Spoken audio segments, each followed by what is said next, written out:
TVT au cœur de l'information.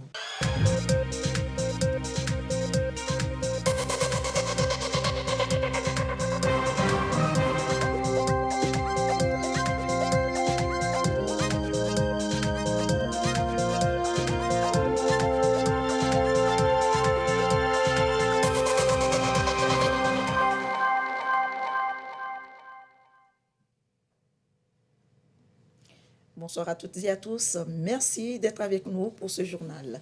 Au menu de 20h de ce vendredi, il y a d'abord la rencontre régionale de concertation pour l'élaboration d'un plan d'adaptation au changement climatique. Les acteurs concernés s'y attellent avec le concours de la FAO. Journée porte ouverte de la BIDC, la Banque d'investissement et de développement de la CEDEAO, l'occasion pour l'institution basée à Lomé de se faire encore plus découvrir par le public. L'élection Miss Togo 2024 aura lieu le 2 décembre prochain. L'information a été donnée aux journalistes hier par le Comité national Miss Togo, qui a également présenté les activités menées par la Miss Togo 2023. Et puis, nous allons parler cinéma en fin d'édition avec l'actrice et productrice de films, Kadi Touré. Voilà pour les titres. Bienvenue dans ce journal. Le changement climatique, un nouveau plan stratégique est en cours d'élaboration. Les acteurs concernés s'activent avec l'aide de la FAO pour une gestion efficace des risques liés au dérèglement climatique au Togo. Sylvain Abdou. Les problèmes liés au phénomène du changement climatique affectent plusieurs secteurs, notamment l'agriculture, la foresterie, les ressources en eau à travers des poches de sécheresse et les inondations, entre autres. Ces aléas découragent beaucoup les producteurs à travers la faible productivité et les rendements. Les acteurs de tous ces secteurs réfléchissent ici sur des mécanismes visant à mutualiser leurs efforts pour trouver une solution en vue d'une gestion efficace des risques. Une fois qu'on a identifié les aléas, pour chaque secteur, comment ces aléas affectent le secteur, quels sont les acteurs et comment chaque acteur vit la situation. Ensuite, nous allons voir quelles sont les mesures dans chaque secteur qu'on met en œuvre pour s'adapter au changement climatique. Cet atelier concerne uniquement les acteurs de la région des plateaux pour trouver des pistes adaptées à la région. Nous voulons que ces concertations prennent en compte les spécificités de la région des plateaux. Vous savez qu'au Togo, par exemple, la production des fruits, c'est dans la région des plateaux. Si nous parlons de café, cacao, il n'y a plus une autre région dans laquelle on produit. Si on vous dit Nangbeto, avec la production de poisson, c'est dans les plateaux. Donc ces spécificités-là, il faut qu'on les relève, qu'on voit comment les changements climatiques agissent et quelles sont les mesures qu'on peut proposer. Ça va permettre aux différents consultants, sur la base des échanges, de la situation réelle, proposer un plan régional d'adaptation au changement climatique. Il s'agit donc, à travers cet atelier régional, d'identifier les aléas et proposer des plans d'adaptation identiques à chaque région. La FAO, Organisation des Nations Unies pour l'alimentation et l'agriculture, va mener cette activité dans chaque région pour mieux faire face aux aléas au Togo.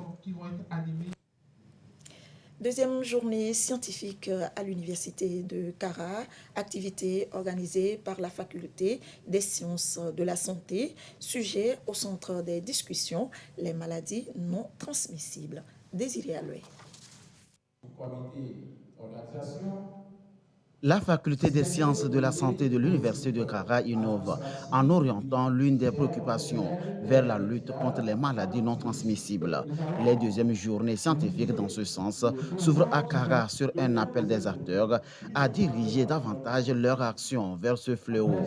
Il urge pour la faculté d'œuvrer à la tête des objectifs de développement durable en brisant la progression de ces tueurs silencieux. La prise en charge des maladies non transmissibles à l'ère de l'accès universel aux soins, vous savez bien que l'accès universel aux soins est un vœu très cher au gouvernement. Donc notre rôle en tant que chercheur, c'est de pouvoir justement accompagner ces efforts du gouvernement pour qu'on puisse, sur les résultats des recherches opérationnelles, trouver un moyen de pouvoir appliquer les résultats de notre recherche sur le terrain.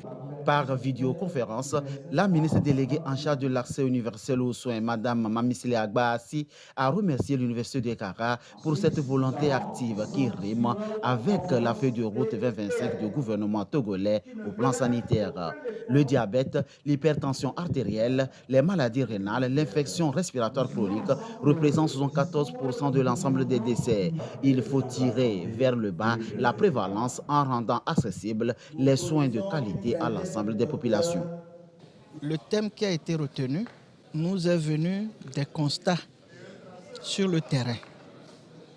En effet, les maladies non transmissibles deviennent de plus en plus fréquentes et les patientes consultent de plus en plus tard. De plus, nous rencontrons des patientes qui ont des difficultés à honorer leurs ordonnances ou à séjourner le temps nécessaire à l'hôpital pour avoir des soins de qualité, en raison de manque de moyens pour se procurer les soins adaptés. Ce qu'il faut retenir après avoir suivi la conférence de mon collègue, nos États aujourd'hui reconnaissent que la couverture médicale universelle est un droit pour nos populations et est un devoir pour nos autorités politiques. Il reste maintenant ce que chacun de nous, à divers niveaux, nous autres académiciens, agents de santé, œuvrons chacun en ce qui le concerne pour que cet objectif louable et vital pour le développement de nos nations aboutisse. C'est une initiative qui garantit les valeurs de l'Université de Kara. Les conclusions des chercheurs, selon Tenyema Ewezima, au nom du ministre en charge de l'enseignement supérieur et de la recherche, contribuent à résoudre le problème de santé. Les journées sont couplées d'une exposition pour convier les populations à une alimentation saine, comportement responsable pour préserver la santé, facteur clé de développement. Tout autre chose, la BIDC qui ouvre ses portes au public dans le contexte de la semaine de la CEDEAO. Une journée porte ouverte pour se faire mieux découvrir par le public. L'événement est placé sous le signe de l'intégration régionale. Carmen Madiakapo. La CEDEAO, Communauté économique des États de l'Afrique de l'Ouest, a 48 ans. 48 années au service du développement de 15 pays de la sous-région ouest-africaine. La BIDC, son bras financier, s'ouvre au public. Toute une semaine dédiée à faire connaître aux populations de la région les actions de la BIDC, notamment les projets financés au sein des États membres de la CEDEAO. Ici, des étudiants des universités de la place découvrent la banque d'investissement et de développement de la CEDEAO qui a déjà investi plus de 3,7 milliards de dollars américains dans des projets structurants. Ils en sont émerveillés. Je suis très content de venir découvrir la BIDC ce matin et je manifeste mon remerciement premier à l'endroit du management qui a pensé à inviter nous, les étudiants de l'Université de Lomé, pour nous parler concrètement de ce que fait cette banque dans la communauté CEDEAO et plus précisément au Togo.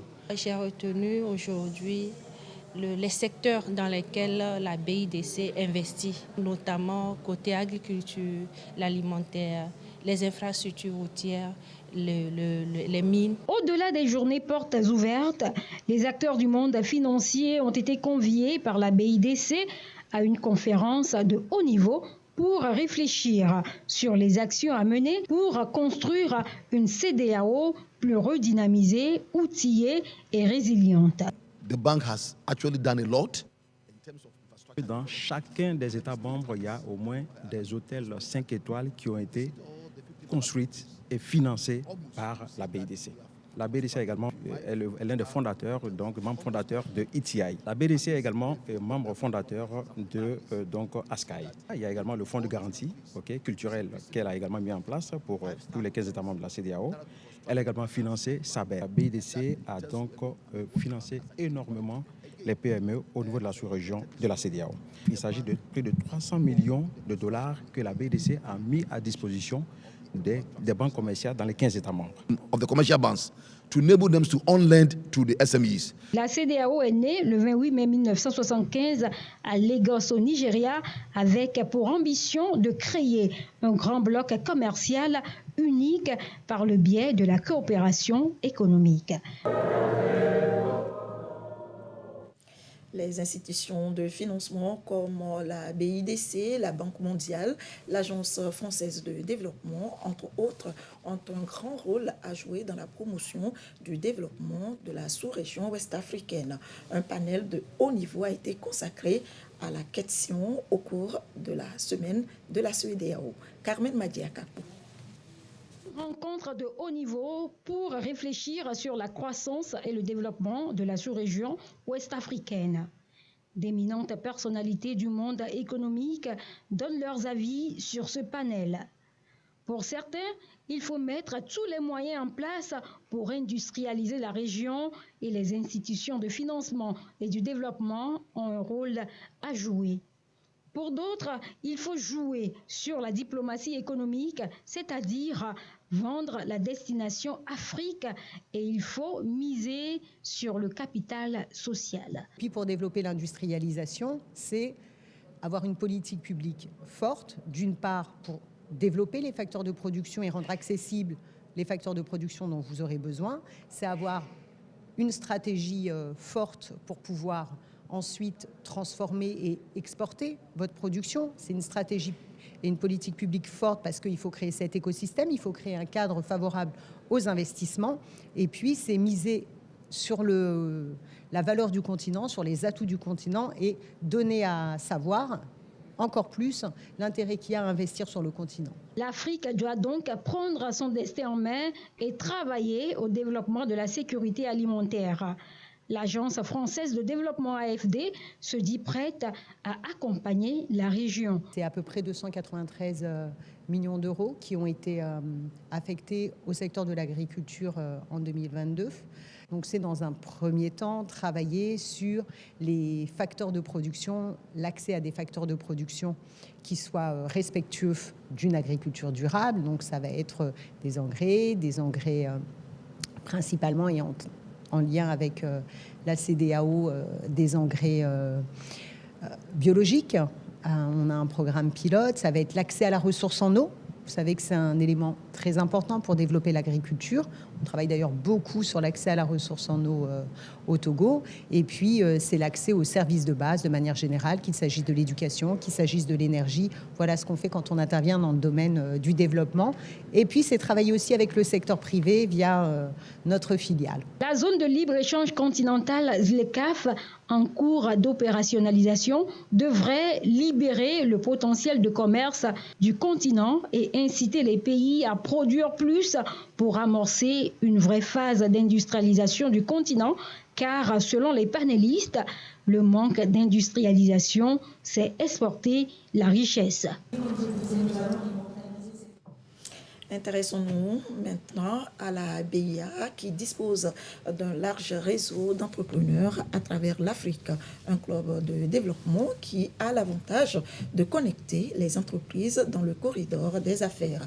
La représentation Togo vient d'être lancée. Clarisse Atiklé. Le Togo rejoint les 11 pays africains membres du Club Afrique Développement de la BIA. La représentation nationale officiellement lancée vient ainsi renforcer la promotion des opportunités dans le pays à l'échelle continentale. Vu le développement que connaît le pays, il était vraiment temps qu'on arrive à arrimer le Togo au reste des pays de notre présence pour que les entreprises togolaises soient connectées avec leurs partenaires qui sont au niveau du continent. C'est depuis 2010 que la dynamique Afrique Développement est enclenchée, lieu de rencontre des entreprises, d'opportunités de croissance et de création de valeur. Le Club Afrique Développement de la BIA, filiale du groupe Attijari Wafa Bank, a pour objectif de faciliter les échanges régionaux et la coopération sud-sud. Le lancement officiel aujourd'hui permet d'avoir avec nous les forces publiques et les forces privées du Togo autour de la table de toute la dynamique de la coopération sud-sud sur le terrain pour pouvoir générer des investissements, de la valeur ajoutée, donc des emplois, un cercle vertueux dans lequel véritablement nos différentes communautés peuvent d'abord apprendre à se connaître et puis se développer. Le lancement du Club Afrique Développement Togo a été couplé du lancement du programme Sufawe qui promeut et soutient les femmes entrepreneurs. En devenant et en bénéficiant des services du Club Afrique Développement, elles intègrent les possibilités, les corridors d'affaires pour faire la promotion de leurs produits, de leurs services ou aller chercher leurs fournisseurs en élargissant leurs perspectives et en se projetant à l'échelle africaine avec le support du réseau des banques du groupe Attijari Wafa Bank et des différents clubs Afrique Développement installés. Elles ont aussi la possibilité de faire la demande d'un besoin spécifique et auquel on va chercher une réponse spécifique, comme par exemple découvrir un marché. Par exemple, une entreprise togolaise qui a entendu parler d'opportunités au Maroc, mais qui ne sait pas à qui s'adresser, comment faire. On peut lui organiser une initiative pareille. On peut également organiser des rendez-vous d'affaires à la demande en fonction de leurs besoins. À travers ce programme, Nathalie Bito a été honorée pour son parcours exemplaire dans l'entrepreneuriat. Je ne peux que dire merci. J'estime que s'ils m'ont offert ce prix professionnel, je m'engage à poursuivre dans la voie que j'ai choisie, faire un travail juste, rester droite et toujours penser que, peut-être c'est naïf, mais penser que nous aussi, nous aurons notre ère, je parle des pays de l'Afrique, de la sous-région, le Togo, que notre ère de développement est arrivée et que nous devons nous accrocher et que forcément, tout ne peut se payer que par un travail bien fait. Le ministre de la Promotion des Investissements a, au nom du chef de l'État, salué l'initiative du Club Afrique Développement qui vient renforcer la synergie entre le secteur privé national et international. L'inclusion désormais du Togo parmi les pays couverts par le Club Afrique Développement est une initiative honorable qui s'insère dans la vision de développement durable impulsée par le chef de l'État, son Excellence M. Faure Essazim Namniassingbe, pour qui la croissance économique inclusive et durable de notre pays est une priorité. Le Togo ambitionne de devenir la place d'affaires privilégiée pour les investisseurs en Afrique de l'Ouest, tant de par notre position géostratégique, la résilience de notre économie, que par l'attractivité du climat des affaires, avec diverses opportunités offertes à travers une main-d'œuvre locale, jeune et qualifiée, des industries en plein essor, notamment l'agrobusiness, et un port performant classé 4e port d'Afrique selon le rapport Lloyd. L'opportunité s'offre ainsi aux entrepreneurs togolais d'intégrer le Club Afrique Développement de la BIA, filiale du groupe Attijari Wafa Bank, aux côtés des 4700 membres actifs. Des panels de haut niveau ont été animés notamment sur les champs d'investissement de l'agro-industrie et également sur les défis et opportunités qu'offre le secteur des infrastructures et équipements. Tout ceci est chapeauté par des rencontres B2B et B2J. Avec le soutien des partenaires, le cabinet Yilim s'est entretenu avec les jeunes entrepreneurs de la région centrale. Une formation pour relever leur niveau d'expertise afin qu'ils soient plus compétitifs dans leur domaine. Désiré Aloy. Pour le traitement des maladies de la peau. La promotion du métier d'entrepreneur, un canal pour booster ce domaine porteur qui crée l'emploi et la richesse.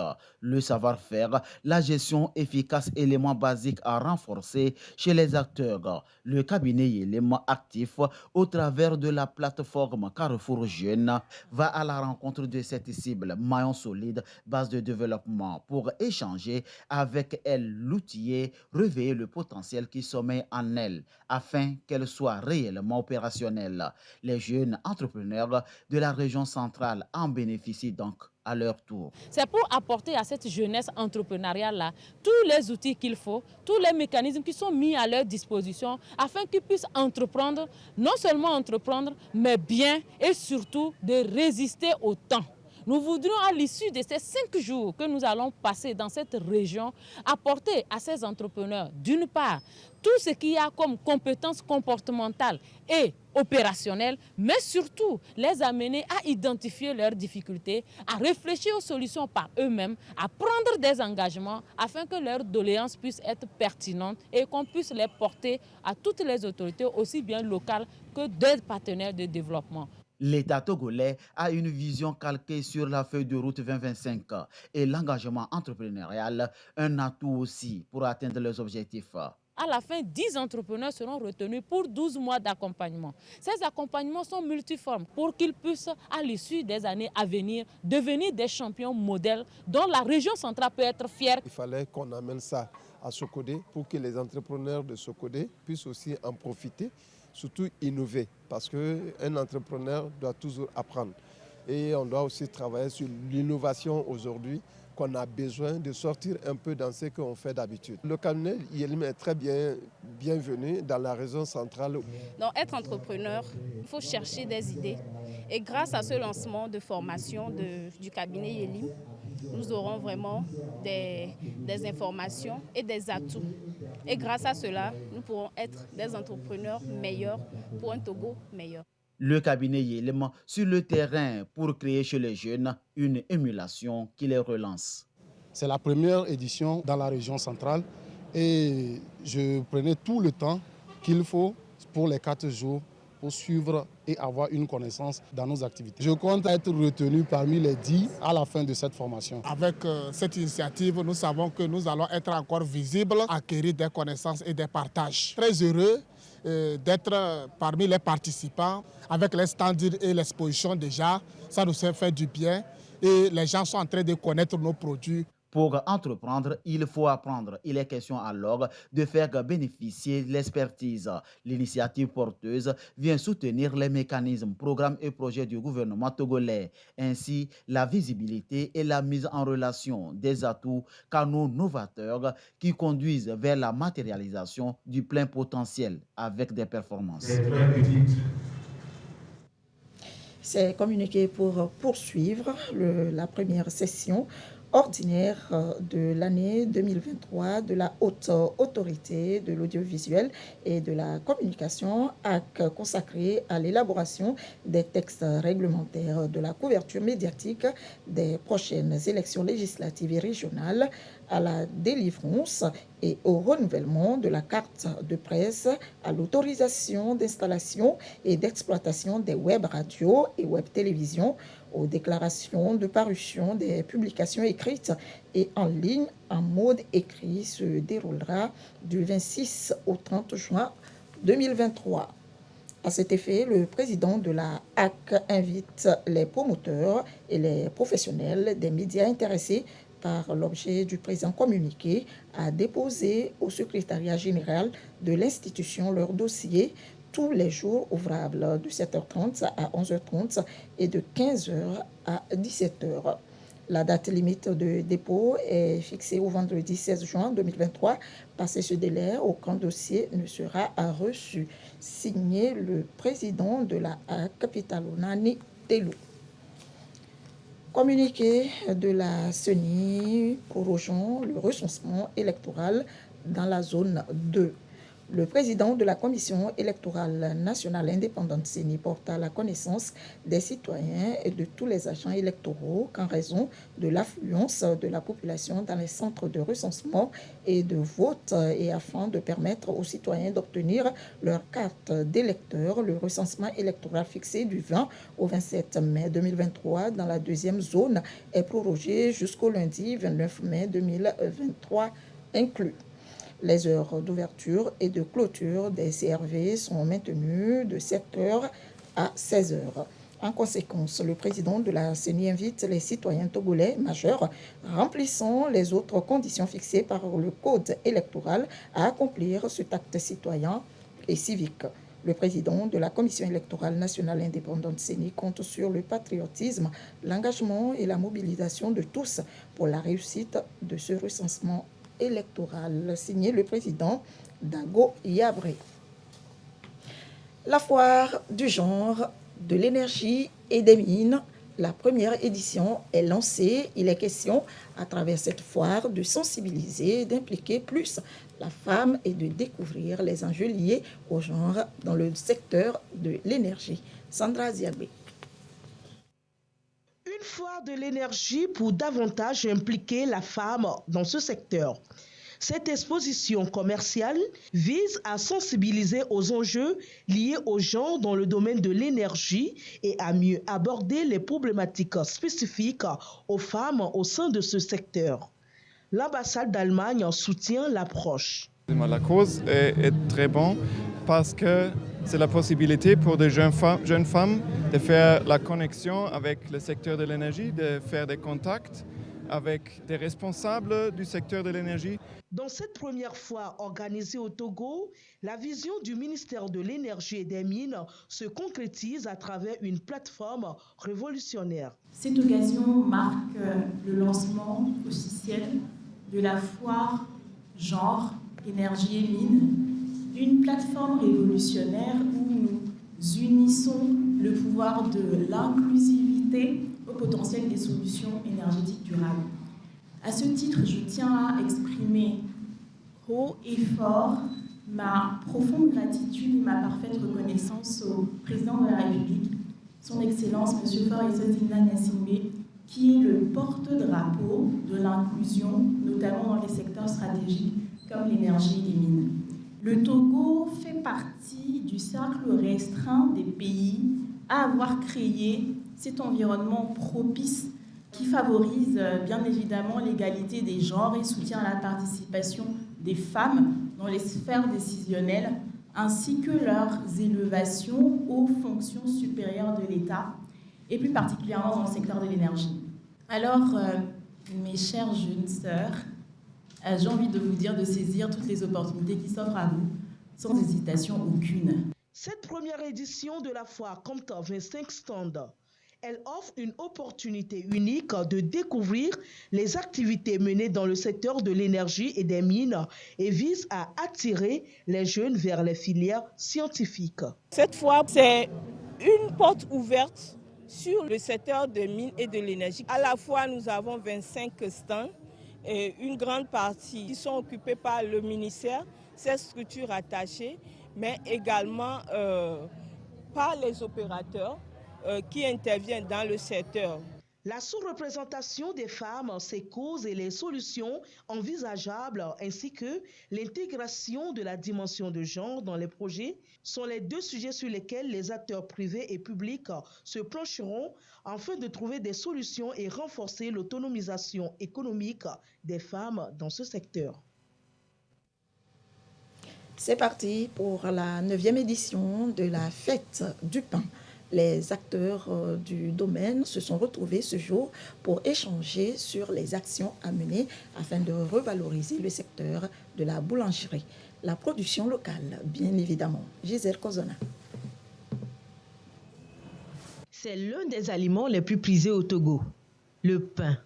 Désormais, il est fabriqué à partir de céréales telles que le maïs et le sorgho. Cette denrée est célébrée par les boulangers lors de la 9e édition de la Fête du pain. L'Association des boulangeries industrielles et artisanales du Togo souhaite, à travers cette initiative, mettre en valeur ce produit et stimuler la production locale. La Fête du pain, pour notre corps de métier, c'est comme notre premier mai. Il y a beaucoup de choses qui circulent sur notre pain. Et on a voulu quand même montrer à la population togolaise que, effectivement, nous, les boulangers du Togo, nous faisons un pain de qualité. Ce pain local existait depuis, on le faisait, mais il n'était pas beaucoup connu. Et c'est maintenant l'occasion aussi de faire connaître ce pain et pouvoir le promouvoir plus au Togo, qu'on vienne manger vraiment du pain à base de nos céréales. Conseiller à nos boulangers et boulangères de mettre vraiment l'accent sur le pain local. Il est plus sain, il a plus de vitamines que presque tous les autres pains. La fête du pain est également l'occasion de mettre en avant le savoir-faire des boulangers togolais. Plusieurs activités sont prévues pour animer cette 9e édition. Les gens rentrent dans la profession, ils ne s'en sortent pas. Comment faire pour gagner? Donc, ils pensent qu'en utilisant le bromate de potassium, ils vont gagner un peu plus. Mais non, hein? C'est pas vrai. Un pain fait à base de bromate de potassium, le matin, le pain sort très bien. Juste vers fin d'après-midi, c'est déjà plat, il n'y a rien dedans. Le pain est bien gonflé, mais il n'y a rien, absolument rien dedans. Ce pain, vous ne pouvez pas le conserver le lendemain pour manger. Alors, qui perd? C'est le consommateur qui perd finalement. Donc, c'est un leurre de penser que le bromate de potassium, l'améliorant, résout les problèmes. Demain, il y aura la caravane. On va faire sortir nos pains. Les pains 100% togolais pour faire goûter à la population togolaise et leur faire savoir que nous n'avons pas du pain bromaté, nous n'avons pas du pain faux comme ça tourne dans les réseaux sociaux. Et le dimanche, nous allons encore faire une messe pour remercier Dieu et qu'il tourne aussi la volonté de nos adhérents pour qu'ils puissent faire ce que nous leur demandons de faire pour produire du bon pain. Depuis la guerre en Ukraine, plusieurs produits locaux sont désormais utilisés dans la fabrication du pain au Togo. La Société des Grands Moulins du Togo est le partenaire officiel de l'événement. Cinéma, et comme annoncé un peu plus haut, nous sommes sur ce plateau avec Kadi Touré, actrice, productrice du film Marabout Chéri. Elle est en tournée dans la sous-région pour la promotion du film, donc de ce film Marabout Chéri. Et nous vous proposons d'abord la bande-annonce de ce film. Regardez. Bonjour. Direction générale des finances publiques. Votre société fait l'objet d'un audit. Finalement, tu choisis quoi? Je vais prendre les deux. De la Saint-Valentin. L'auditeur va vous soupçonner d'ABS. Mais ABS, là, c'est pas un système de freinage? Ça veut dire abus de biens sociaux. On risque quoi? Prison. Et là, pour qu'on s'en sorte, il faudra un miracle. C'est qui, s'il vous plaît? Marabout. Marabout Chéri. Tu crois quand même pas à ces conneries, là? C'est moi qui l'ai appelé, Richard. Appelez-moi Vincent. Il va falloir que je fasse appel à mes ancêtres. Oui, mais ça va nous coûter combien tout ça? Laisse-moi sans me laisser, je vais gérer pas. Ils sont proches l'un de l'autre. Il la caresse partout. Partout? Hé, tonton, c'est chaud. Qu'est-ce qu'il fout ton marabout là? Apana. Il est en train de travailler, fais-lui confiance. Appelez Audit Vincent. J'ai jamais senti ton gars là. Appelez Audit Vincent. Tout ce qui nous arrive là, c'est que des coïncidences quoi. On n'humilie pas les marabouts, Richard. C'est mon marabout. Alors, bonsoir Kadi. Bonsoir madame. Merci d'être passée sur ce plateau. Merci à vous. Et vous avez à votre actif 16 films ivoiriens. Comment êtes-vous arrivé au cinéma? Alors oui, j'ai 16 films à mon actif, mais ce n'est pas que ivoirien, parce que je tourne aussi en Côte d'Ivoire, dans les pays anglophones, au Canada, au Ghana, enfin dans plusieurs pays. Et comment je suis arrivée au cinéma, ça a toujours été une passion. C'était un rêve d'enfant. Voilà, je ne voulais rien faire d'autre que le cinéma, donc je me suis donné les moyens avec des castings, avec des formations et tout. Et ça a payé. Aujourd'hui, je suis productrice et ça se passe très bien. Et récemment, vous avez produit le film Marabout Chéri. Et c'est quoi le message? Quel est le message véhiculé dans ce film? Dans ce film, alors, c'est une comédie. C'est une belle comédie. Si vous êtes en salle, vous allez éclater de rire. Mais comme le nom le dit, Marabout Chéri, ça fait bizarre quand on entend Marabout et Chéri en même temps. Mais le message derrière, c'est de ne pas confier sa vie et de ne pas confier son destin à tout le monde. Parce que c'est pas tout le monde qui dit être ce qu'il est. On sait qu'il y a beaucoup de personnes qui se font passer pour des hommes de Dieu et qui détruisent un peu certains couples, certains foyers. Donc le message derrière, c'est ça. Et justement, pourquoi Marabout Chéri? Pourquoi l'avoir intitulé ainsi? Mais justement, c'est ça. C'est le fait que le marabout, il est charmant, il est élégant, il charme un peu le couple. Voilà, du coup, on lui prêterait le bon Dieu sans confession. Alors que c'est quelqu'un qui peut tout gâter. Voilà, et vous avez plusieurs casquettes. Vous êtes aussi femme d'affaires, présentatrice d'émissions, les femmes d'ici. Où trouvez-vous toute cette énergie et cet engagement dans la communication, le cinéma, les affaires? Écoutez, je pense que quand on est passionné et quand on fait ce qu'on aime, on ne sent pas qu'on travaille. Moi, je ne sens pas vraiment que je travaille parce que toutes ces cordes-là, c'est vrai que présentatrice, actrice, productrice, ça peut paraître beaucoup, mais pour moi, c'est un pur bonheur parce que je suis épanouie dans ce que je fais. It flows, comme on dit. Vous voyez ce que je veux dire? Oui. Voilà. Vous êtes passionnée de ce que vous faites. Totalement. Et j'aime. Et je dis toujours, vous aimez. Quand tu aimes ce que tu fais, tu ne sens pas que tu travailles. Du coup, tu as envie de faire encore plus, tu as envie de démontrer encore plus. Et voilà, the sky is the limit. Et vous êtes en tournée dans la sous-région pour la promotion du film Marabout Chéri. Vous êtes aujourd'hui à Lomé, sur le plateau de la télévision togolaise, la chaîne nationale. Oui, je suis contente d'être là, vraiment. Voilà, quand la projection à Lomé? Alors, il faut dire que le film est sorti simultanément dans toute l'Afrique francophone.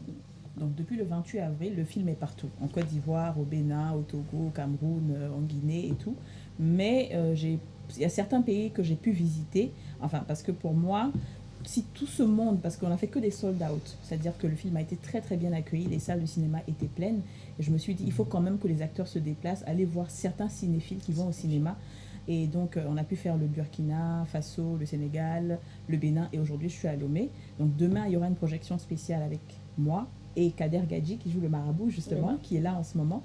Mais il faut dire que le film continue d'être en salle. Donc, c'est-à-dire que si les gens n'ont pas pu être à l'événement de demain pour nous voir, mais le film est toujours en salle sur encore un mois. Lieu, heure? C'est à la salle Canal Olympia de Godopé. C'est Godopé, non? J'ai bien prononcé. Godopé. Oui. C'est ça. Bien voilà, sûr. Godopé. C'est ça. Vous avez très bien prononcé. Voilà, à 19h. À 19h. Ouais. D'accord. Kadi, oui. Merci d'être passé sur ce plateau et plein succès à votre film. Merci beaucoup de m'avoir reçu. C'est un plaisir. Je suis très heureuse d'être là parce que j'ai vu comment est-ce que le film a été accueilli au Togo. Et pour moi, c'est une fierté en fait en tant qu'Africain. Le plaisir est partagé. Et c'est ainsi que se termine ce journal. Merci de votre attention. Restez avec nous, nos programmes se poursuivent tout de suite. La météo, l'actualité revient à 22h30. Merci de votre fidélité. Excellente soirée à toutes et à tous.